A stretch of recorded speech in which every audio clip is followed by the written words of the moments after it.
இப்போது ஒரு ஈக்விட்டி ஃபண்டில் இன்வெஸ்ட் பண்ணும்போது கேபிட்டல் அப்ரிசியேஷன் இருக்கும், அதனால நமக்கு வந்து நல்ல ரிட்டர்ன் கிடைக்கும். பட் டெட் ஃபண்ட் எடுத்துக்கிட்டிங்கன்னா கேபிட்டல் அப்ரிசியேஷன் இருக்க போகிறது கிடையாது. என்ன கொடுத்த பாண்டில் என்ன இன்ட்ரெஸ்ட் வருதோ அதுதான் நமக்கு வந்து கிடைக்கும். கரெக்ட். ஸோ இந்த இன்ட்ரெஸ்ட், அதாவது இன்வெஸ்ட் பண்ணுற அமௌண்ட்டு ப்ளஸ் அந்த இன்ட்ரெஸ்ட் இருக்குல்ல, அந்த இன்ட்ரெஸ்ட் வந்து காம்பவுண்டிங் ஆகிட்டே போகுமா? ஒரு 5 இயர்ஸ் 10 இயர்ஸ் பண்ணிகிட்டு இருக்கும்போது காம்பவுண்டிங் ஆகிட்டே போகும். ஆமாம், கரெக்ட். ஓகே. இன்ட்ரெஸ்ட் வந்து உங்களுக்கு வந்து ஈக்விட்டியில் கேபிட்டல் அப்ரிசியேஷன் அந்த பிஸ்னஸுடைய பர்ஃபார்மன்ஸ் வந்து ரிஃப்ளெக்ட் ஆகும். இங்கே வந்து உங்களுக்கு அக்ரீட் இன்ட்ரெஸ்ட். ஒரு மியூச்சுவல் ஃபண்ட் ஸ்கீமே எடுத்துக்கிட்டிங்க அப்படின்னா அது உள்ள அண்டர்லைங் ஹோல்டிங்ஸ் பார்த்தீங்க அப்படின்னா 2 விஷயம் அதில் இருக்கும். ஒன்று, அந்த பேப்பர் எவ்வளோ இன்ட்ரெஸ்ட் கொடுக்குதுன்றதும் அதில் மென்ஷன் பண்ணியிருப்பாங்க. 5.25, 5.5, 6, 7 அந்த மாதிரி அதையும் மென்ஷன் பண்ணியிருப்பாங்க. அதே மாதிரி அந்த பேப்பர் எப்போ மெச்சூர் ஆகுது, 2030 2026 2027 அதுவும் அதில் இருக்கும். இது ரெண்டுத்துடைய ஆவரேஜ் தான் வந்து ஒன்று இன்ட்ரெஸ்ட் ரேட்டுடைய ஆவரேஜ் வந்து உங்களுக்கு ஈல்டு, இந்த பீரியாடிக்கல் ஆவரேஜ் வந்து எப்போ அது மெச்சூர் ஆக போகுது, டோட்டல் டென்யூர் எவ்வளோ. ஓகே, இதுதான் வந்து அது ரெண்டு.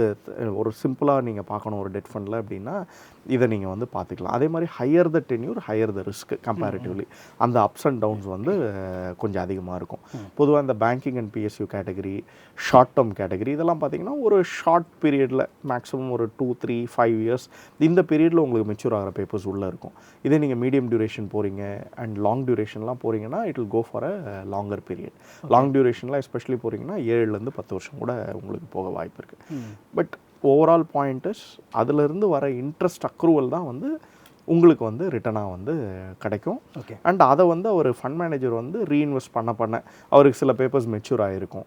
மெச்சூர் ஆன பணம் வந்து கையில் இருக்கும். திருப்பி அவர் இன்னொரு பாண்டை சர்ச் பண்ணுவார், இன்னொரு பாண்டில் இன்வெஸ்ட் பண்ணுவார். அதே மாதிரி மார்க்கெட் டைம் எப்படி இருக்குது அதை வச்சும் he will take some calls. ஓவராலாக அதுவுமே வந்து காம்பவுண்டிங் ஆகக்கூடிய ஒரு விஷயம் தான். ஓகே, ஜென்ரலி ரிஸ்க் கம்மி. ஆனால் இந்த எஸ் பேங்க் பார்த்தீங்கன்னா 81 பாண்ட் இதெல்லாம் இஷ்யூ பண்ணி அந்த மாதிரியான பிரச்சனை ஆச்சு இல்லை? ஸோ அந்த மாதிரியான பாண்ட்லையும் இவங்க போயிட்டு இன்வெஸ்ட் பண்ணுறதுன்னு வாய்ப்பு இருக்குல்ல? No comes a controversial question. So ஒரு ஃபண்டில் வந்து பார்த்தீங்கன்னா ஃபண்ட் மேனேஜர், ரிசர்ச் டீம் எல்லாருமே வந்து ஒரு டெசிஷன் எடுத்து தான் வந்து எடுக்கிறாங்க ஃபைனலாக. அதில் சில கால்ஸ் தப்பாக போக வாய்ப்புகள் இருக்குது. நிறைய இஷ்யூஸ் வந்தது. 2016 ஏதோ ஒரு இஷ்யூ அன்ஃபோல்ட் ஆகிட்டே இருந்தது. 16 அப்போ ஒரு இஷ்யூ இருந்தது, 2018 அப்போ ஒரு இஷ்யூ இருந்தது. அதுக்கப்புறம் 2019 வந்து எஸ் பேங்க் இஷ்யூ, 2020 ஒரு இஷ்யூ வந்துச்சு, கொரோனா வந்தபோது ஒரு இஷ்யூ வந்துச்சு பர்டிகுலர்லி ஒரு ஃபண்ட் ஹவுஸில். ஸோ இதெல்லாம் வந்து டெட்டில் நடக்கக்கூடிய ப்ராப்ளம்ஸ் ஆக்சுவலாக. பட் என்னென்னா ஒரு டெட் ஃபண்டில் வந்து ஃபண்ட் மேனேஜர் வந்து ஒரு பாண்டுக்கும் இவ்வளோ தான் எக்ஸ்போஷர்னு வச்சுருப்பார். ஓகே, ஸோ ஈவன் அந்த பாண்ட் வந்து நாளைக்கு அவங்களால பிரின்சிபலே பே பண்ண முடியல, இன்ட்ரெஸ்ட்டை விட்டுடுங்க, பிரின்சிபலே பே பண்ண முடியல அப்படின்னா கூட தட் இஸ் மெஷர்ட். ஏன்னா நீங்கள் டைவர்சிஃபைடாக போயிடுறீங்க. டைவர்சிஃபைடாக போகும்பொழுது அந்த பர்டிகுலர் கம்பெனியோட இம்பேக்ட் வந்து ஒரு எக்ஸ் அமௌண்ட்டுக்கு தான் இருக்கும். மிச்ச companies are going to perform.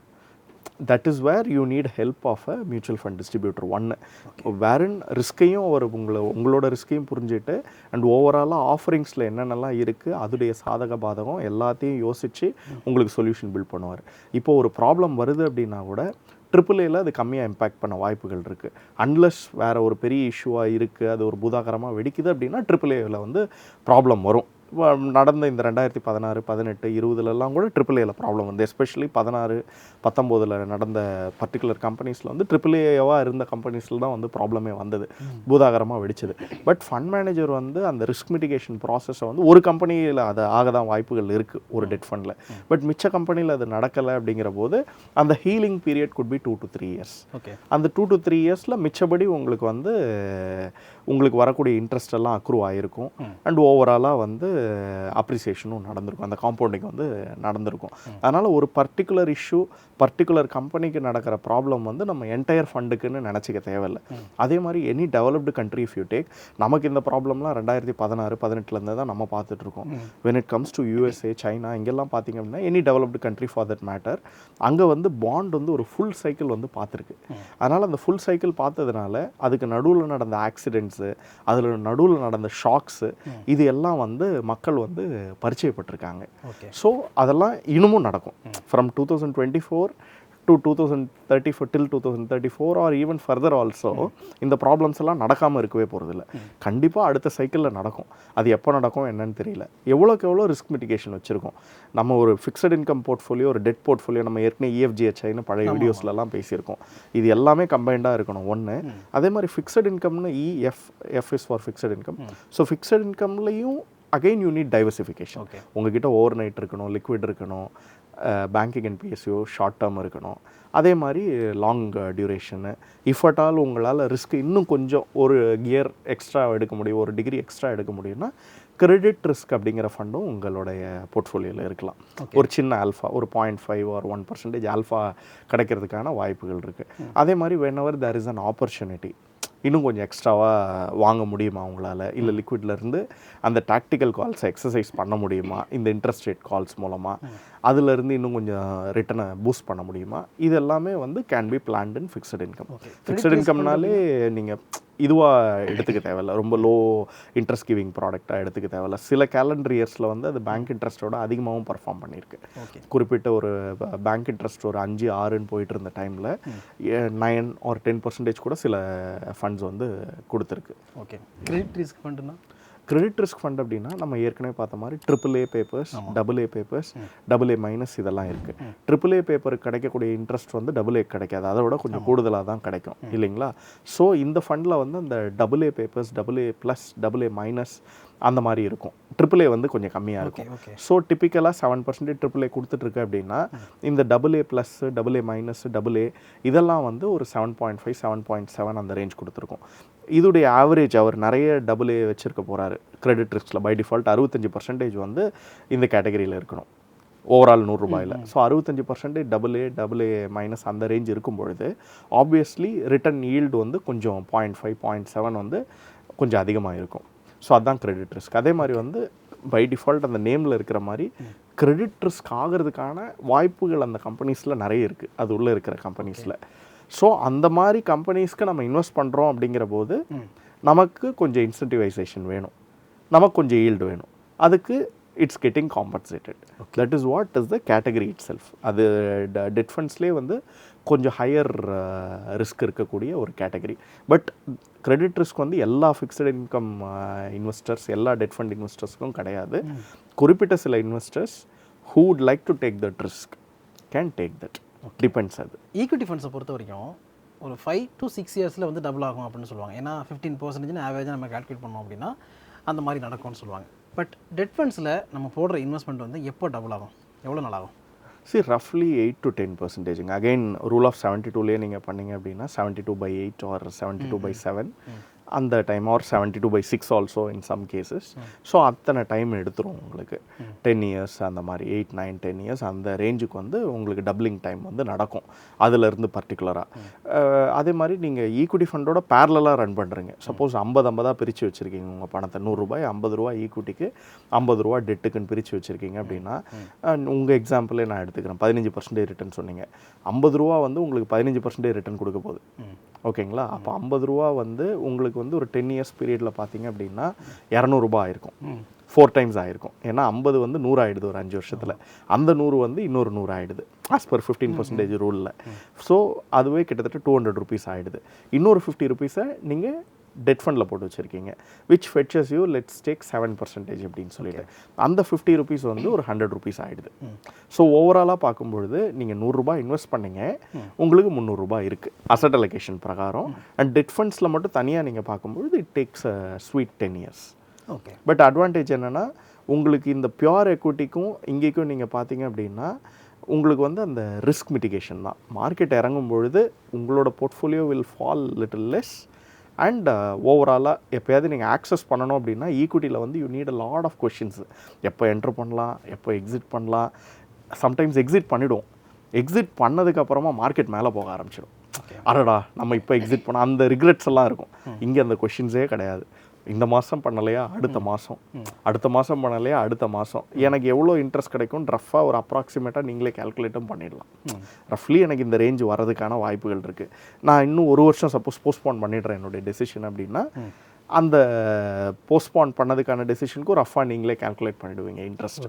5 to 7% எனக்கு ஏற வாய்ப்புகள் இருக்குது. நான் அந்த இன் அவுட் அந்த கொஷின்ஸு இதெல்லாம் வந்து ரொம்ப ரொம்ப உங்களுக்கு வந்து லிமிட்டட் ஆகிடுது. ஓகே, ஃபைனலாக இந்த பாண்ட் மார்க்கெட் அப்படின்னு வரும்பொழுது இப்போ வந்து மார்கன் ஸ்டான்லியோட இன்வெஸ்ட்மெண்ட் இந்தியாவுக்கு வருது, $100 பில்லியன் வரைக்கும் இன்வெஸ்ட் பண்ண போகிறாங்க அப்படிலாம் நிறைய நியூஸ்லாம் வந்துச்சு. ஆல்ரெடி இன்வெஸ்ட் பண்ணவும் ஸ்டார்ட் பண்ணிட்டாங்க. ஸோ இது வந்து எந்த அளவுக்கு ஒரு இம்பாக்டை கிரியேட் பண்ணணும்னு நினைக்கிறீங்க மியூச்சுவல் ஃபண்ட், அதாவது டெட் ஃபண்ட்ஸில்? ஓகே, ஒன்று வந்து லிமிட்டட் நாலேஜ் எனக்கு இதில். அந்த லிமிட்டட் நாலேஜில் நான் சொல்கிறேன், இன்னும் ஃபர்தராக நான் நிறைய ஸ்டடி பண்ணணும் இதில். இதில் என்னென்னா, ஒன்று நான் பார்த்த வரைக்கும் லிக்விடிட்டி பூல் வந்து கொஞ்சம் பெருசாகும்னு சொல்கிறாங்க. லிக்விடிட்டி வந்து பெருசாகும். ஏன்னா பாண்டை வாங்குறதுக்கு விற்கிறதுக்கு ரெண்டுத்துக்கும் உங்களுக்கு வந்து ஆள் வேணும். It needs a very big volume actually. எப்படி லார்ஜ் கேப்பில் வந்து இந்தியாவில் வந்து ஈக்விட்டியில் வந்து பெரிய ஒரு லிக்விடிட்டி பில்ட் ஆகிருக்கு. அண்ட் யூஎஸ்க்கு போனீங்கன்னா இன்னுமே கொஞ்சம் லிக்விடிட்டி பெருசு, ஏன்னா தேர் மார்க்கெட் இஸ் பிக். அதே மாதிரி our market is expanding and நிறைய international investors are coming in. So நம்மளோட லிக்விடிட்டி வந்து இன்னுமே பெருசாகும் பாண்ட் மார்க்கெட்டில் அந்த இன்க்ளூஷன்னால். அதே மாதிரி ஃபாரினர்ஸோட அந்த இன்வெஸ்ட்மெண்ட் இன்ட்ரெஸ்ட் டுவர்ட்ஸ் இந்தியா அதையும் வந்து இது வந்து ஃபுல்ஃபில் பண்ணும் ஆக்சுவலாக. And it's a sign of growing developing country actually. நம்ம பாண்ட் மார்க்கெட்டில் ஒரு நெக்ஸ்ட் லீக்கு போகிறதுக்கான ஒரு ஸ்டெப்பு. வால்யூம் இன்னுமே வந்து பெருசாகும். அதே மாதிரி இதில் ஈல்டில் எப்படி இம்பேக்ட் இருக்கும் அப்படின்னா, இப்போ சப்போஸ் ரொம்பவும் வந்து சப்ளையில் வந்து ஒரு பெரிய க்ரன்ச் இருக்குது அப்படின்னா அப்போ ஈல்டு வந்து கொஞ்சம் பெருசாக இருக்கும். 7 அப்படின்னா 7.2 ஆர் 7.5 அந்த மாதிரி டிப்பிக்கலாக ஈல்டு இருக்குது அப்படின்னா, இப்போ இந்த இன்க்ளூஷன்னால் டிமாண்ட் பெருசாக இருக்குது அண்ட் சப்ளை டிமாண்ட் ஈக்குவேஷன் நல்லா இருக்குது, லிக்விடிட்டியும் நல்லா இருக்குது. ஸோ ஈல்டு வந்து 7.5க்கு போகிறதுக்கான வாய்ப்புகள் இருக்கான்னு கேட்டிங்கன்னா கம்மியாக இருக்கலாம் when it comes to இந்த மார்கன் ஸ்டான்லியோட இன்க்ளூஷன்னால். ஏன்னா your volume is going up. அதனால் அடுத்து நம்ம அப்படியே asset rich and cash poor அதுக்கு போகிறோம். ஃபஸ்ட்டு இந்த asset rich and cash poor அப்படிங்கிறது என்ன சார்? நிறைய சொத்து இருக்குது ஆனால் கையில் காசு இல்லை அப்படிங்கிறது. கரெக்ட், அதே தான், எக்ஸாக்டாக அதே தான். Especially when it comes to like real அசெட்ஸில் வச்சுருப்பாங்க. இதெல்லாம் financial assets, mutual funds, all these are like stocks எல்லாம் financial assets. But real assets வந்து as we know like physical gold, அதுக்கப்புறம் ரியல் எஸ்டேட்டு இதெல்லாம் வந்து வந்துடும். டக்குன்னு போயிட்டு எக்ஸிட் பண்ணணும். நான் அடுத்த வாரமே மியூச்சுவல் ஃபண்ட்னால் உங்களுக்கு தெரியும், T+2 டிரான்சாக்ஷன் +2 டேஸா இல்லை டிரான்சாக்ஷன் +1 டேவா, இதில் வந்து நமக்கு தெரிஞ்சிடும். 1 ஒர்க்கிங் டே 2 ஒர்க்கிங் டேஸில் உங்களுக்கு வந்து பணம் வந்து கிரெடிட் ஆகிடுது அக்கௌண்ட்டில். ஈவன் நீங்கள் லீவ் எல்லாம் கணக்கு பண்ணிங்க அப்படின்னா கூட மேக்ஸிமம் ஒரு டாட் டைம் வந்து ஒரு 7-10 நாளைக்குள்ளே உங்களோட பணம் வந்து உங்களுக்கு கிரெடிட் ஆகிடுது. அவ்வளோ லிக்விடேட்டபுளாக இருக்குது. But when it comes to real estates டக்குன்னு போயிட்டு அதை எக்ஸிட் பண்ண முடியாது. திடீர்னு ஒரு வீட்டை வைக்க முடியாது. திடீர்னு ஒரு வீட்டை வைக்க முடியாது. அதே மாதிரி போர்ஷன்ஸாக நீங்கள் விற்கிறதும் நிறைய பேப்பர் ஒர்க் அதிகம். பட் அது அட்வான்டேஜும் கூட, இல்லைன்னு சொல்லலை. ஏன்னா பை டிஃபால்ட் வந்து நமக்கு டிசிப்ளின் வந்து லாக் ஆகிடுது. டக்குன்னு போயிட்டு நாளைக்கு ஒரு வீட்டை விற்கணும்னா நம்ம விற்கணுன்ற அவசியம் கிடையாது. ப்ளஸ் வீடு, கோல்டு இதெல்லாம் வரும்போது a lot of stakeholders are involved. ஒரு ஃபேமிலியிலேயே அவங்க எல்லாருடைய பர்மிஷனும் இருந்தால் தான் விற்க முடியும். That and all is advantage of இதுன்னு வச்சுக்கோங்களேன். பட் ஜென்ரலாக இதில் அகைன் டிஸ்அட்வான்டேஜ் என்ன அப்படின்னு பார்த்தீங்கன்னா, அசட் ரிச் நிறைய சொத்து இருக்கும், ஆனால் டக்குன்னு காசு வேணும் அப்படின்ற போது நம்ம கையில் இருக்காது. டக்குன்னு ஒரு எமர்ஜென்சி இல்லை பிஸ்னஸ்க்கே ஒரு பணம் தேவைப்படுது அப்படின்னா கையில் பணம் இருக்காது. எல்லாம் சொத்துன்ற ஃபார்மில் இருக்கும். அதை ரியலைஸ் பண்ணுறதுக்கும் நிறைய டைம் எடுக்கும். வேறன் அசட் ரிச் கேஷ் போர் அப்படிங்கிறது அதுதான். இதே அசட் ரிச் கேஷ் ரிச் எப்பயுமே லிக்விடேட்டபுளாக வரும். நீங்கள் அசட் ரிச்சுக்கு எல்லாருமே பிளான் பண்ணுறோம். நான் வந்து 10 வருஷம் கழிச்சு 15 வருஷம் கழிச்சு எனக்கு ஒரு பெரிய சொத்தை உருவாக்கணும், அதுக்கான ஒரு பெரிய ஸ்டெப் எடுக்கிறோம். பட் ஒரு போர்ட்ஃபோலியோவில் ரொம்ப முக்கியமான பகுதி, எனக்கு ஒரு நாள் வேணும்னாலும் காசு இருக்கணும். ஒரு நாளில் நான் எவ்வளோ பணத்தை வெளியே எடுக்க முடியும், 3 மாதத்தில் நான் எவ்வளோ பணத்தை வெளியே எடுக்க முடியும், 6 மாதம், 1 வருஷம், 2 வருஷத்தில் நான் எவ்வளோ பணத்தை வெளியே எடுக்க முடியும் அப்படிங்கிறது தான் வந்து கேஷ் மேனேஜ்மெண்ட். அதை வந்து ஒருத்தர் பிளான் பண்ணிக்கணும். நிறைய சொத்து வச்சுருக்கிறது மட்டும் இட் டசன்ட் மேட்டர். அவர் கையில் வந்து கேஷ் மேனேஜ்மெண்ட்டும் லிக்விடிட்டி மேனேஜ்மெண்ட்டும் நல்லா இருக்கணும். இருந்தால் இட் ஹெல்ப்ஸ். அதே மாதிரி ஒரு சொத்தையே நாளைக்கு வாங்குறதா இருந்தால் கூட கேஷ் கையில் இருக்குது அப்படின்னா cash is king, cash is queen. அப்போ தாராளமாக வந்து அவரால் அதை வந்து வாங்க முடியும். ஈவன் வாரன் பஃபெட்டை வந்து நம்ம வந்து அவருடைய ஈக்விட்டி சைடில் நிறைய பார்க்குறோம். ஈக்விட்டி சைடில் நிறைய பார்க்கும்போது அந்த ஈக்விட்டி சைடு வந்து அவரோட கேஷ் சைடை வந்து ஓவர் ஷேடோ பண்ணிடுது. அதோடைய நிழலில் நம்மளால் அவர் எவ்வளோ கேஷ் வச்சுருக்காருன்றதே நம்ம பார்க்க மாட்டேங்கிறோம். அவர் ஆஸ் அன் இன்வெஸ்டர் டிசிப்ளின்டாக வந்து கேஷ் எப்பயுமே பில்ட் பண்ணிகிட்டே தான் இருக்கார். இப்பயும் பார்த்தீங்கன்னா he must be sitting in $100-200 billion ஆக்சுவலாக. மார்ச் மாதம் பார்க்கும்போது அவர் கேஷ் கம்மியாக வச்சுருந்தார். இப்போ கேஷ் வந்து நிறைய பில்ட் பண்ணி வச்சுருக்காரு, ஹோல்ட் பண்ணி வச்சுருக்காரு. Cash can be in different form. Cash can be in arbitrage form, cash can be in liquid form, liquid fund ஃபார்மில் இருக்கலாம். கேஷ் வந்து ஒரு ஷார்ட் மெச்சூரிட்டி பேப்பர்ஸ் 6 மாதம் 1 வருஷம் பேப்பர்ஸில் நீங்கள் இன்வெஸ்ட் பண்ணி வச்சுக்கலாம். இந்த மாதிரி அதில் நீங்கள் வெவ்வேறு இதில் வந்து கேஷை நீங்கள் பில்ட் பண்ணி வச்சுக்கலாம். நாளைக்கு ஈக்குட்டியை நீங்கள் வாங்கணும் அப்படின்னா நீங்கள் ஈக்குட்டியை வாங்க போகிறீங்க ஈக்குட்டி மார்க்கெட்டில் ஒரு மியூச்சுவல் ஃபண்ட் ரூட்டில்.